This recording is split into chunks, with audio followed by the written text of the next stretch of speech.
नमस्कार। कभी सोचा है आपने कि कुछ यादें तो एकदम ताज़ा रहती हैं और कुछ बस हवा हो जाती हैं? क्यों होता है ऐसा?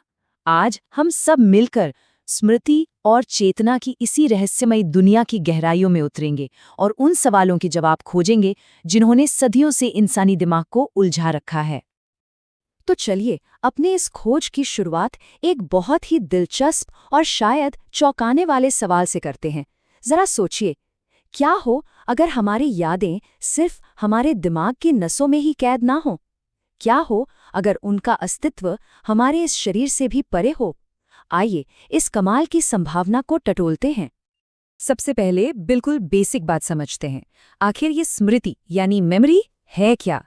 सीधे और सरल शब्दों में कहें तो ये हमारे मन की वो काबिलियत है जिससे वो गुजरे हुए अनुभवों को फिर से जी सकता है, उन्हें फिर से बना सकता है।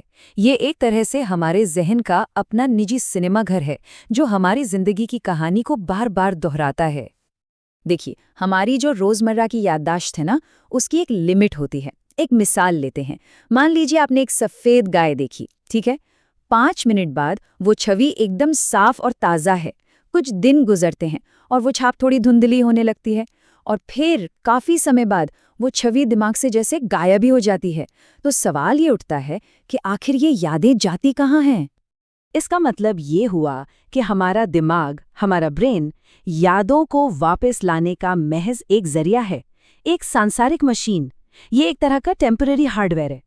तो अगर यादें दिमाग से मिट जाती हैं तो वो कहाँ जाती हैं? क्या वो हमेशा के लिए खत्म हो जाती हैं? जी नहीं, ऐसा बिल्कुल नहीं है। और यहीं पर चित्त का कॉन्सेप्ट सामने आता है। आप चित्त को एक बहुत ही सूक्ष्म, एक एनर्जेटिक मन पदार्थ की तरह समझ सकते हैं। असल में यही हमारी यादों का परमानेंट घर है, हमारे सभी अनुभवों का, सभी संस्कारों का असली खजाना। ये आपके पर्सनल क्लाउड स्टोरेज जैसा है जो कभी क्रैश नहीं होता। तो अब हमारे पास दो सिस्टम्स हैं। एक तरफ है हमारा मस्तिष्क जो टेम्पररी है, सांसारिक है, और दूसरी तरफ है चित्त जो परमानेंट है, जहां हमारे सारे संस्कार यानी हमारे कर्मों के गहरे निशान जमा होते हैं। मस्तिष्क की यादें तो आसानी से आ जा सकती हैं, लेकिन चित्त की गहराइयों में दबी यादों को बाहर लाने के लिए सच्ची मानसिक शक्ति की जरूरत पड़ती है। अब बात और भी गहरी होने वाली है। ये जो विचार है, ये मृत्यु के बारे में हमारी समझ को कैसे बदलता है।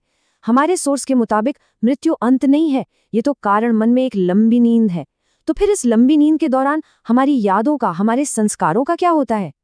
यहीं पर एक्स्ट्रा सेरिब्रल मेमोरी यानी अतिरिक्त मस्तिष्क स्मृति का आइडिया आता है। ये वो यादें हैं जो हमारे इस जन्म के दिमाग पर निर्भर नहीं है। ये हमारे पिछले जन्मों के अनुभव हैं जो हमारे चित्त में सुरक्षित हैं और एक नए जीवन में, एक नए शरीर में फिर से उभर सकते हैं।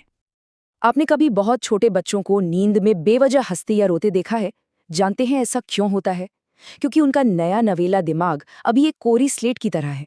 इस दुनिया के अनुभवों ने अभी उसे भरा नहीं है, इसलिए उनका मन शांत होता है और इसी शांति में उनके कारण मन में जमा पिछले जन्म की यादों की लहरें सतह पर आ जाती हैं। लेकिन ये खिड़की हमेशा खुली नहीं रहती। आमतौर पर लगभग 5 साल की उम्र के आसपास ये कनेक्शन धुंधला होने लगता है। जैसे जैसे बच्चे का दिमाग इस दुनिया के नए अनुभवों और नई जानकारियों से भरता जाता है, वो गहरी पुरानी यादें पीछे, बहुत पीछे छूट जाती हैं। ये बात एक बहुत गहरा सवाल खड़ा करती है। अगर हमारे अंदर ये सारी यादें मौजूद हैं, तो हम उन्हें भूल क्यों जाते हैं? और इसका जवाब आपको हैरान कर देगा। भूलना कोई श्राप नहीं, ये एक वरदान है। ये एक दैवीय विधान है जो हमारी ही सुरक्षा के लिए बनाया गया है। जरा एक पल के लिए सोचिए, सिर्फ एक जिंदगी का बोझ ही कितना भारी होता है। अब कल्पना कीजिए कि आपको अपने पिछले सारे जन्मों के दुख, उनकी चिंताएं, सारे अधूरे रिश्ते सब याद आ जाएं। क्या कोई इंसान ये बोझ उठा सकता है? हम तो शायद पागल हो जाते। हमारी आगे बढ़ने की सारी राहें बंद हो जाती। इसीलिए भूल जाना सच में एक आशीर्वाद है। लेकिन जैसा कि महान कवि रविंद्रनाथ टैगोर ने कहा है, भूले थाका से तो नयो भोला।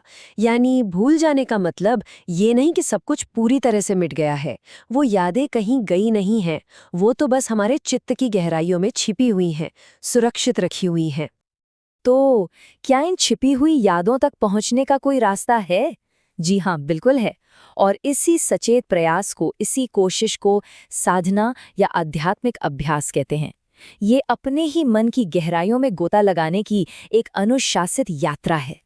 साधना के जरिए एक व्यक्ति अपने मन की परतों को एक-एक करके पार कर सकता है, रोजमर्रा के स्थूल मन से विचारों और भावनाओं के सूक्ष्म मन तक, और फिर आखिर में कारण मन तक, जो सभी संस्कारों का स्रोत है। और जब कोई उस गहरी अवस्था में पहुंचता है, तो पिछले जन्मों का पूरा पैनोरामा, पूरी फिल्म आंखों के सामने चलने लगती है। पर सवाल ये है कि क्या हमें अपने अतीत को जानने की कोशिश करनी भी चाहिए? देखिए, ये एक दो-धारी तलवार हो सकती है। अगर आपका अतीत बुरे कर्मों से भरा है, तो उसे याद करना आपके आज के हौसले को तोड़ सकता है। जैसा कि टैगोर ने लिखा है, आपको महसूस हो सकता है कि आपका अपना ही अतीत आपको पीछे खींच रहा है। लेकिन इसका एक दूसरा पहलू भी है। अगर आपका पिछला जीवन अच्छाई और साधना से भरा था, तो उन यादों को दोबारा पाना एक जबरदस्त प्रेरणा बन सकता है। तब आप महसूस करेंगे कि आपका अतीत आपको पीछे नहीं बल्कि आगे धकेल रहा है, इस जीवन में अपने लक्ष्य को पूरा करने के लिए आपको हिम्मत दे रहा है। और यही सोच हमें इस आखिरी और सबसे गहरे सवाल पर लाकर छोड़ देती है कि अपने अतीत को जानना एक बोझ है या एक वरदान। इसका जवाब शायद हम में से हर एक के लिए अलग है, जो हमारी अपनी अनूठी यात्रा पर निर्भर करता है। वीडियो को लाइक करें, घंटी आइकॉन पर क्लिक करें और सब्सक्राइब करें ताकि ऐसी ही सामग्री प्राप्त होती रहे।